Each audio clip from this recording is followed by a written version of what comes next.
What's good, y'all? Welcome back to podcast episode number 41. Can't really think of anybody. Can't either. 41? 41's a lot, though. Yeah. Yeah, we're going to do an NBA check-in today. A lot of crazy stuff went down really just yesterday and today. It's been nuts in the NBA world. So Embiid dropped 70 on the Spurs. Same night, Cat dropped 62 on the Hornets. Did you check in any of these games? I mean, what? Oh, yeah, I watched them both. This comes down to our little group chat that we were talking about earlier. Yeah. Arguing about there's no defense nowadays. Yeah. The thing is, Victor leads the league in blocks, and Embiid dropped 70. The thing is, what I believe in the NBA is, the players are just honestly that much better than they used to be. If you go look back 15, 20 years ago. Maybe the defense, I don't even think the defense is as worse. There's some more roles because of how good the scorers are. So, I don't know. Embiid dropping 70, that was impressive. First time this year, and then same night, Cap dropped 62. Yeah. Just a big night for some big men, man. Yeah, I mean, look at the two big men, two shooting big men, so that helps. But, yeah, the playoff what you were talking about, I mean, the pace of the game has changed. Wilt Chamberlain scored 100, he wasn't shooting mid-ranges and doing half the things that Embiid does, so it's definitely a skill gap. It's turned up the heat a little bit. But if I had to pick a welcome to the league, if Wemby had to pick and ask him right now, what's your welcome to the NBA moment, it's probably this moment right now. For sure. Welcome to the NBA. I know you're 7'6". Embiid came up to you before the game. It was like, what the heck? This dude's huge. But still dropped 70, man. That was insane to watch. That was awesome. The next one, the Cavs. Them Cavs, man. Now, the schedule hasn't been the most ferocious schedule. I'll call it out right now. But 7 straight without Garland, without Mobley. I mean, you got Craig Porter hooping. You got, who's the white boy off the bench? Sam Morrell dropped 27 last night. Mm-hmm. I mean, it's looking good. It's looking good over there at the Cavs. So, yeah, I mean, what's your thoughts on that? That's your squad. Man, so when we lost Garland and Mobley, kind of on the schedule thing, our schedule for 12 games after we first lost them were actually pretty tough. And I think we came out of that stretch at 10-2. Yeah. And then now we're up to a 7-win streak from that stretch we had. So, I don't know. I think the Cavs team is arguably the hottest in the league right now. It is. And it's kind of surprising having two of our key pieces missing. So it's good to see. It kind of shows that the Cavs do have depth now, because that was one question I had before the season was how much depth do we have? And we kind of have some golden pieces like Sam Morrell's taking a huge step. I was hating a little bit on George Niang, but he's been a great role player, at least shooting the ball. So the Cavs, at least we have the shooters. I like to see maybe at the trade deadline adding someone like a wing that would be more of a better fit in the starting lineup. But at the same time, with this Cavs streak and then getting your two cases back, if you can put everything together, this team could be competing in the playoffs this year for sure. Yeah. Yeah, once Nate gets back from Cali, we should do another tiers list video. Oh, for sure. Because I would like to figure out where we have the Cavs right now. I mean, are they contenders? Are they not? I mean, I think we had them out of the one under the very top, whatever that was. Yeah, I think they were pretenders or whatever, and now I consider them, man, because, yeah, I mean, you got people talking about, just casuals being like, I mean, if you trade Garland and Mobley, get another superstar, no. But the simple fact is, this is your future that's playing ball right now, and they're hooping. These are future role players that are hooping. Okoro's out here shooting. Facts. Real good. It's nice to see, especially with Jared Allen, too. Yeah. I always liked Jared Allen. I thought he was more of just a primary defender, which he is.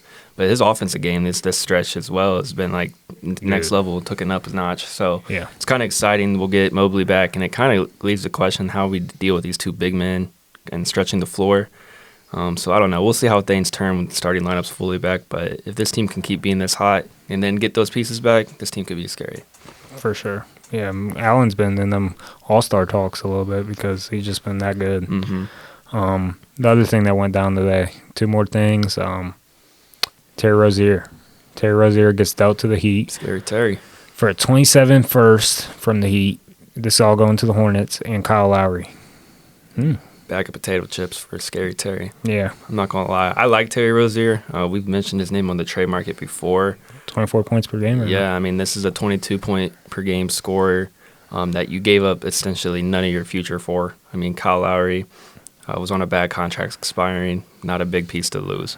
2027 first, when you already have a good core with like Jovic, and then you have a surprise golden piece of Hami Vaquez. I can't say his name right, but you know what I'm talking about, the white boy with long hair. Yeah, Hawkins. Looking like Jesus. That boy's been hooping for sure. Yeah. So I think this team just solidified their starting lineup, which is really nice to see from the Heat. I think this is going to be a big, good trade for him. I think this was a great piece for him. Not an expensive piece. I think Terry Rozier's contract is very fair, at least compared to Kyle Lowry's, and you get a better player. So great move for them. Yeah, and I'm a Celtics fan, so there's many things that go into this trade. Terry Rozier, we made that kid. I watched that kid grow up basically into the player he is today. Like, Scary Terry happened in Boston. It didn't happen for the Hornets. It happened in Boston, and with his running mate Gordon Hayward, they're split up now. And the Heat, they just get another scorer, just another dude that has that dog in him, a clutch player, sneaky good defensive player, and everything that I just talked about is going to be even up under Eric Spoelstra. I mean, we've seen that contract that Spoelstra got, well deserved, because he just gets the best out of each and every player. He has Josh Richardson hooping, like you talked about, Hami Jaquez looking like one of the best rookies. You called that one. And it's just like, go down the list. They're scary again. The Celtics kryptonite is scary again. I'm surprised that's not who beat us at home. I really am. Like, I was thinking, like, if we're going to lose at home, it'll probably be to the Heat.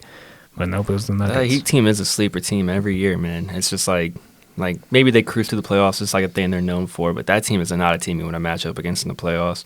And something I think they desperately needed was, honestly, like a good guard. Like you said with the Miami coach, that boy there's a thing in the league to not sign Miami role players because they overachieve when they're in Miami. And it's true. Like, the players hoop. Even if you'd never heard of them before, they'd be like, who is this boy dropping 15 tonight, 20? So, like, yeah, the Heat got scarier. And I think this piece is an absolute, like, offensive boost, which the Heat need because they're known for defense. So, yeah, it's a good piece. All right, the last news that we had was the Bucks fire Adrian Griffin. Yeah, it had you texting me. This one had me surprised. Yeah, it had you texting me, like, why would they do that? Because I did my best Woj impression and tried to break the news because I have Woj's notifications on, so I know a lot of these fellas don't. So I tried to break it and had our whole group chat, like, why would they do that? Their record's good. But then, who's the reporter? I can't remember, but came out around like 7 tonight and said, like, yeah, he's been at practices. It was getting ugly. That's all he basically said. And there's a whole article. I didn't read it. But, like, it was getting ugly between Adrian Griffin and Giannis and Dame. Just tempers boiling over. I don't know. They didn't see eye to eye. I know a lot was going on with their defense. Like, there was times where they would run this zone-heavy scheme, and they were just switching it up all the time. And I think it was getting to annoy them. And I think the Bucks are kind of kicking themselves right now. So they had Terry Stotts. That was Dame's coach back with Dame and CJ. They had him as their assistant coach. Adrian Griffin gets in the argument with Terry Stotts out of practice. They fired Terry Stotts. They could have just replaced him with Terry Stotts. Not even had to worry about this new news that they want Doc Rivers. And, man, there's a lot going on in Milwaukee right now. But they're still a good squad. And, I mean, the next coach could even amplify what they have right now. So yeah, I agree 100%. Yeah, like you said earlier, when this firing happened, it was like 3 p.m. our time, just middle of the day. I didn't hear any news on this potentially happening, so it was, like I said it when I texted, I was like, this came out of left field. But like Dom explained, I think I seen a report actually that you were talking about saying that this coach lost the locker room, and it looked like he lost them losing to the Pacers in the play-in. Apparently something he did, which caused him to lose the game, lost it, and then probably from there just amplified. I do like the move. The more I look at it, because I don't think this coach is much of a winning playoff coach. I mean, I don't think he has any experience. I don't know for sure, but I think getting more of a veteran coach, someone that the players respect, is obviously going to boost the locker room and the morale of the team. And like you said, this team can get even more scary if they get someone like Doc Rivers. Doesn't have much playoff success, but Doc's looking for a team to turn around with it too. So overall, I like this move for him if they get the right coach. This kind of reminds me of, I don't know exactly what year, I think it was like 2017 or even 2015, when the Cavs fired our coach when we were like 30 and 11. Yeah, that was bad. David Blatt, kind of like the locker room presence. And that stuff does make a difference, like having a coach the team doesn't respect. So and they got Ty Lue, and the rest was history. Yep. And LeBron still won Ty Lue out. Oh, that's a different topic for another day. But yeah, like you talked about with Doc, that is the favorite, and I mean they're already in contract talks, all that. I'm not a big Doc guy. I know he won me a championship. I'm a Celtics fan, but what he does bring is the opposite of what we just heard.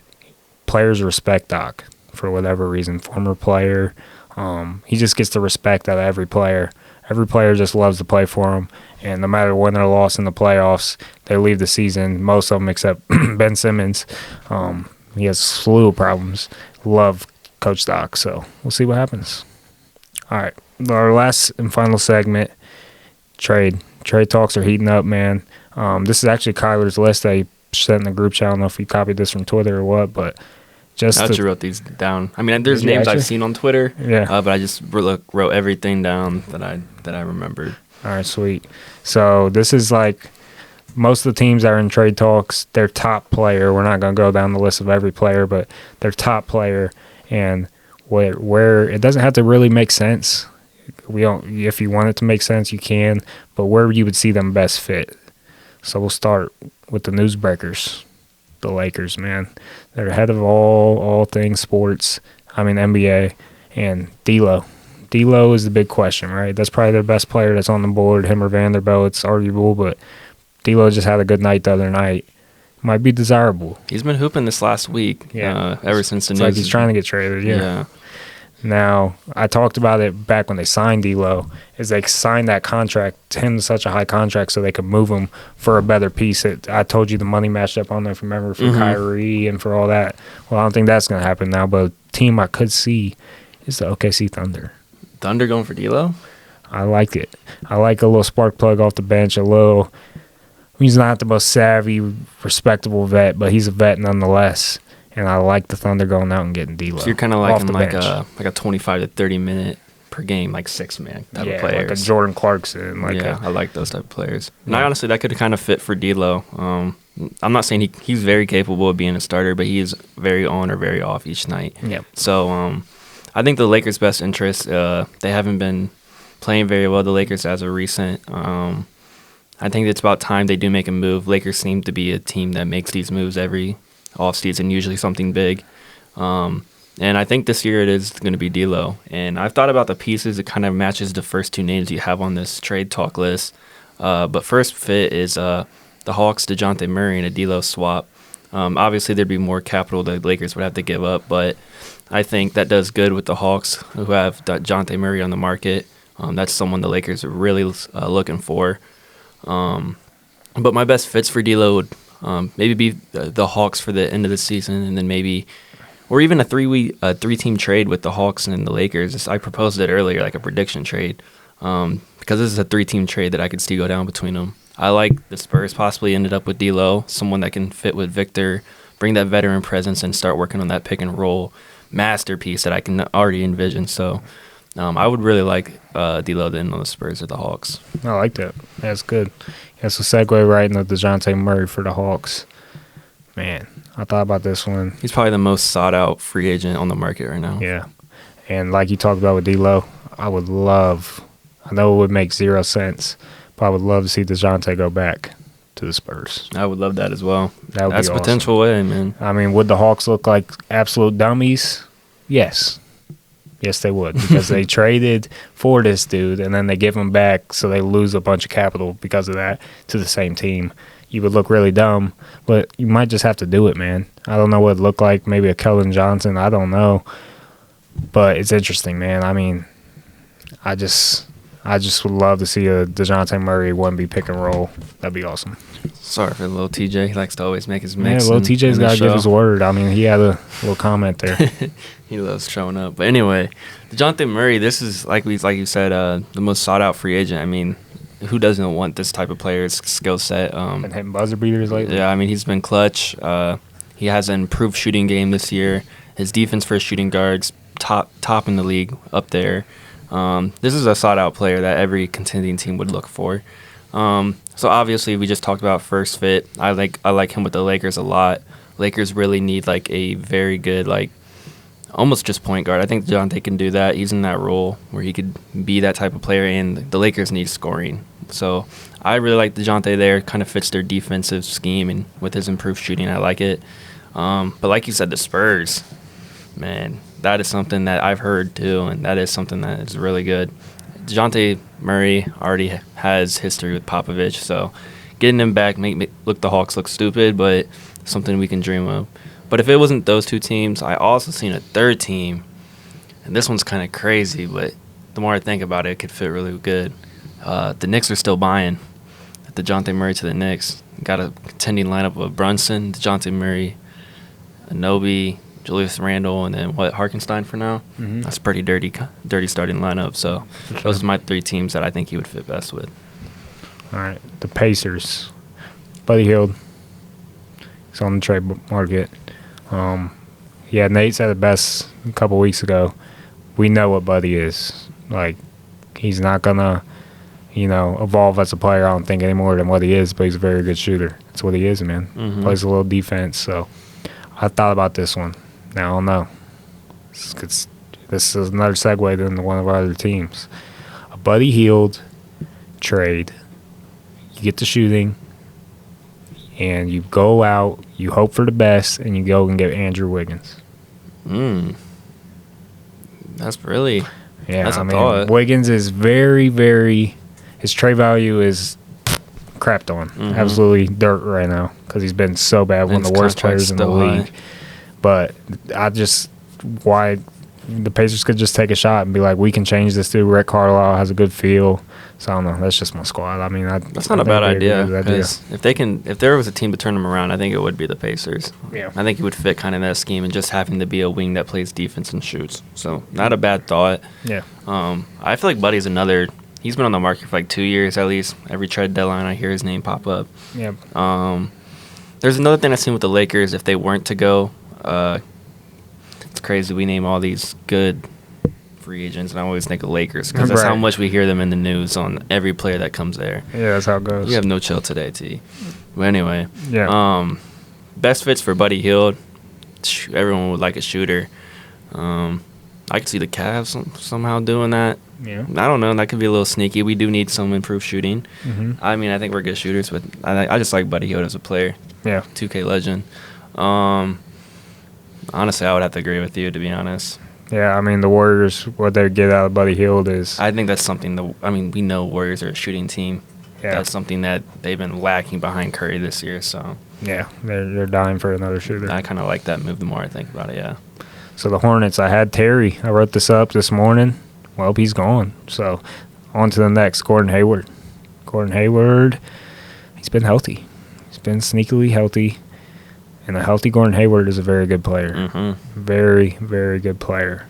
And when I thought about these, I really thought about, kind of just swapping them between teams that already want, or that are already on this list.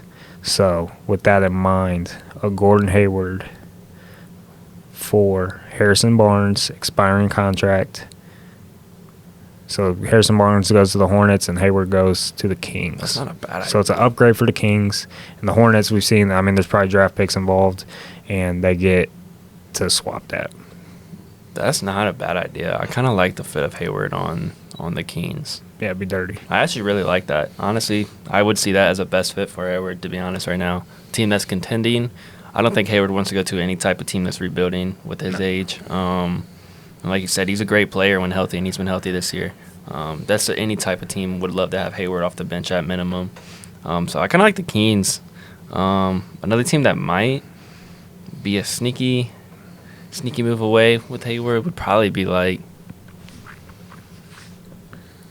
dang, dude, I don't even know. I mean, one more team that I thought about was New Orleans. I swear to God, I was just thinking New Orleans because they were also talking about trading. They got a lot of youth. Yeah, they need some vets. Flip that youth for a vet. Yeah. I kind of like those two vets, either the Kings or the Pelicans for Hayward. He needs somewhere to kind of revamp. His career's never been tarnished just by injuries. Injuries, sad. Give him a chance to compete, man. Yeah, it's a sad career for real. All right, Chicago, I had two. Levine and DeRozan. These two are guaranteed to be flipped by the next 2 weeks. Yeah, DeRozan, man, has been taking shots from my boy Kobe White. Give Kobe White the ball, man. It's Kobe White time, man. I've loved what I've been seeing from him. DeRozan, man, I'm not even going to give a team because I don't know where he fits. I really don't.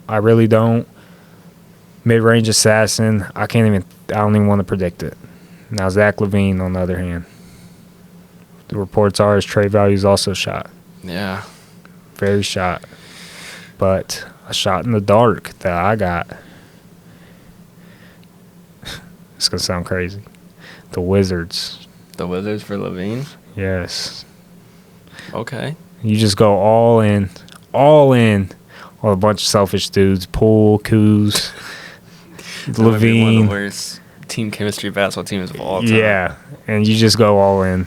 But really, you get the best player on your team in LaVine. Yeah. So, I mean, I don't know what it looked like for the Wizards, but I really couldn't think of any for either one. Chicago's just in a bad situation. Yeah, right, Chicago definitely is. They've been winning games, but... Yeah, but it's not been because of LaVine or DeRozan. It hasn't. For DeRozan, at this point of his career, I see him at most being a third option. Not even that. That's like very at most. But I see him more of in a six-man.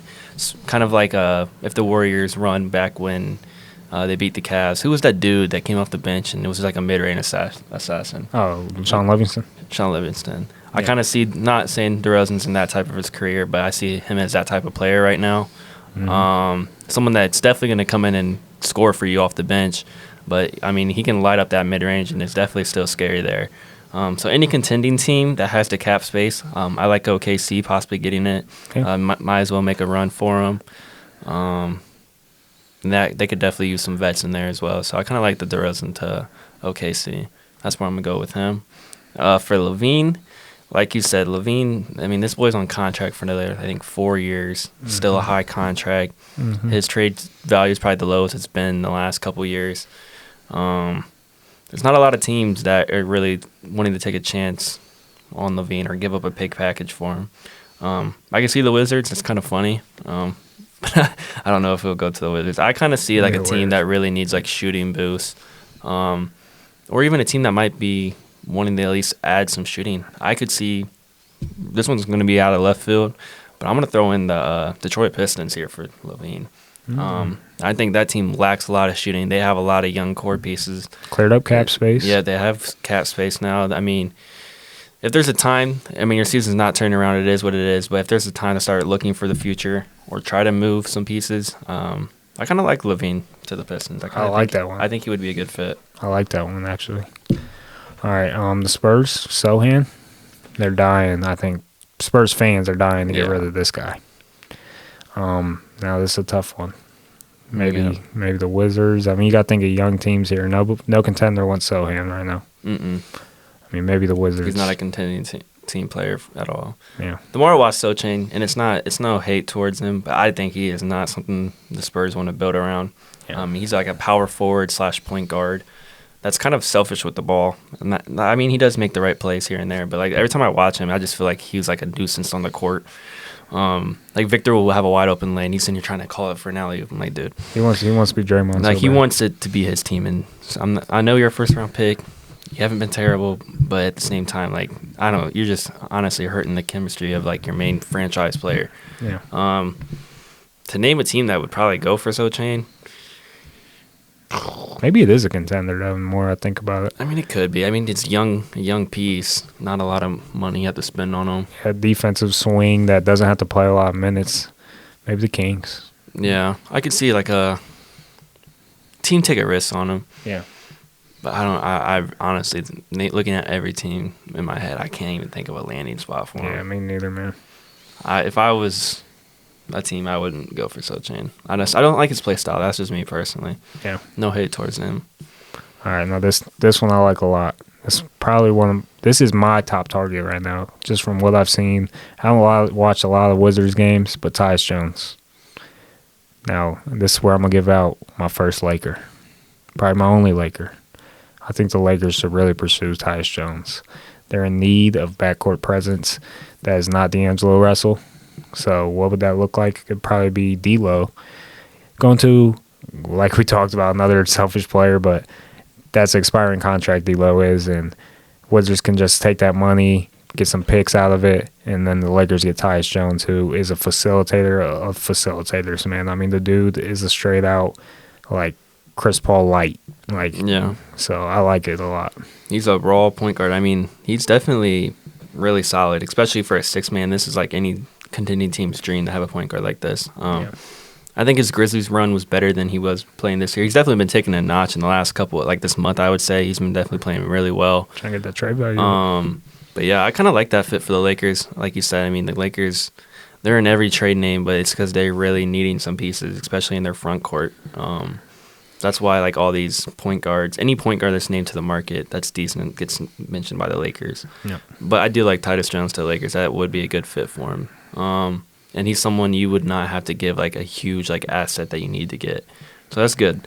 Another piece that would be maybe for Tyus Jones, just think of like any contending team. Like I think I could see the 76ers possibly getting him. For sure. Even like a sleeper team. This might be way off track. Actually, no, I'm not going to say that. I was going to say the Clippers, but they really don't need him. Mm-hmm. Yeah, I'd just say any contending team would really, if you have like an asset you can get rid of for cheap, I'd grab this point guard. 76ers is probably my main though. Outside of Tyrese, they definitely need some point guard help there. Mm-hmm. All right, 2 more. Marcus Smart. So me and Nate, we talked about it a couple weeks ago, and it was still lingering in my mind. I like Houston. So I forget what the trade was. Oh, it was Jock Landale and a pick, and then Houston. Now, why Houston? Well, Udoka's the coach at Houston. Smart's one of his dudes. They go way back to our Boston run, and that's one of his dudes. Another just defensive presence on that team, and another vet who's gonna literally try to like take over the locker room. Like if you want somebody to motivate Jalen Green, I think Smart's that guy.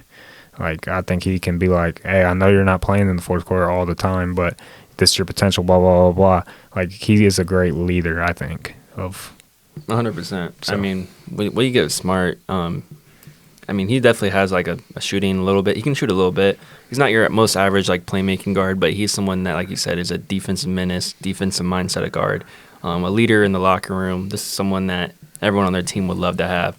I think the Grizzlies, their whole season didn't pan out how they whole pictured it. The more I think about it, I don't see how Marcus Smart really fits too much in their future, especially at his age. He does. I see him definitely going to another contending team. These are like type of players you love to have as 6-men. Yeah. Or you could even fill in as a starting role if there was injuries. Like Marcus Smart is that dude.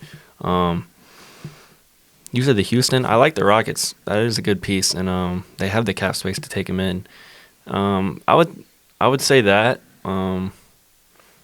I kind of like him back at the Celtics, but there ain't no way. No. They're even hooping. We're in the buyout market. We're not in the trade market. Yeah, I don't know. I should probably start.